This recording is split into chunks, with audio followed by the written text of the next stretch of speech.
Big boss ന്യൂസിലേക്ക് എല്ലാവർക്കും സ്വാഗതം. ലൈവിലെ അപ്ഡേറ്റിലേക്ക് പോകാം. ജിസേലിനെ കൺഫെഷൻ റൂമിൽ വിളിച്ചതിന് ശേഷം ബിഗ് ബോസ് ആരെയാണ് നോമിനേറ്റ് ചെയ്യുന്നതെന്ന് ചോദിച്ചപ്പോൾ റെന ഫാത്തിമയെയാണ് ജിസേൽ എടുത്തു പറഞ്ഞത്. ഞാൻ ഒരുപാട് സ്നേഹിച്ചിരുന്ന ഒരു വ്യക്തിയായിരുന്നു. ഞങ്ങളുടെ കൂടെ ഒരുപാട് തവണ എല്ലാ കാര്യങ്ങൾക്കും കൂട്ടുനിന്ന വ്യക്തിയാണ്. പക്ഷേ ഇപ്പോഴിതാ ഒരു ചെറിയ പ്രശ്നം പറഞ്ഞുകൊണ്ട് ആരിൻ്റെ മേൽ വലിയൊരു കുറ്റം എടുത്തിട്ടിരിക്കുകയാണ്.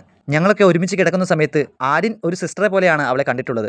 പക്ഷേ അവൾക്ക് ഇങ്ങനെ ഒരു നെഗറ്റീവായിട്ടുള്ള ഒരു കാര്യം തോന്നിയിട്ടുണ്ടെങ്കിൽ അത് ഞങ്ങളോട് പറയാതെ നേരെ പോയി ബിന്നിയുടെ അടുത്ത് പറഞ്ഞത് തീരെ ശരിയായില്ല. അതുകൊണ്ട് തന്നെ റെന ഫാത്തിമയെയാണ് ജിസേൽ നോമിനേറ്റ് ചെയ്തിരിക്കുന്നത്. രണ്ടാമതായി ജിസേൽ പറഞ്ഞിരിക്കുന്നത് ബിന്നിയെയാണ്. ബിന്നി എല്ലാ കാര്യങ്ങളും വളച്ചൊടിച്ചുകൊണ്ട് ഒരു ക്യാരക്ടർ ഇല്ലാതെ ഒരു ഗെയിമും ഇല്ലാതെ ഹൗസിനുള്ളിൽ വെറുതെ ചുമ്മാ പ്രശ്നങ്ങൾ ഉണ്ടാക്കാൻ വേണ്ടി നടക്കുന്ന ഒരു കണ്ടസ്റ്റന്റ് ആണ് എന്നാണ് ജിസൈൽ പറഞ്ഞിരിക്കുന്നത്. ആര്യനും രണ ഫാത്തിമയും തമ്മിലുള്ള ആ ഒരു പ്രശ്നത്തിലേക്ക് ഏറ്റവും കൂടുതൽ പ്രശ്നമുണ്ടാക്കാൻ ശ്രമിച്ചിട്ടുള്ള ഒരു കണ്ടസ്റ്റന്റ് ബിന്നിയാണ് എന്നാണ് ജിസൈൽ അവിടെ പറഞ്ഞിരിക്കുന്നത്. അതിനുശേഷം പുറത്തു വരുന്ന ജിസൈൽ ആര്യനെ കൺട്രോൾ ചെയ്യാൻ വേണ്ടി ശ്രമിക്കുന്നുണ്ട്.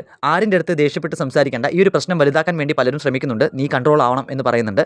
ഒരു നല്ല ഫ്രണ്ടിന്റെ ഒരു കെയറിംഗ് തന്നെയാണ് ഇപ്പോൾ ജിസൈൽ അവിടെ ഹൗസിനുള്ളിൽ ലൈവിൽ കാണിച്ചുകൊണ്ടിരിക്കുന്നത്. രണ ഫാത്തിമയുടെ ഭാഗത്തു നിന്നും ഇങ്ങനെ ഒരു ആരോപണം ആര്യൻ്റെ മേൽ ഉണ്ടാകുമെന്ന് സ്വപ്നത്തിൽ പോലും ജിസൈൽ കരുതിയിട്ടില്ല.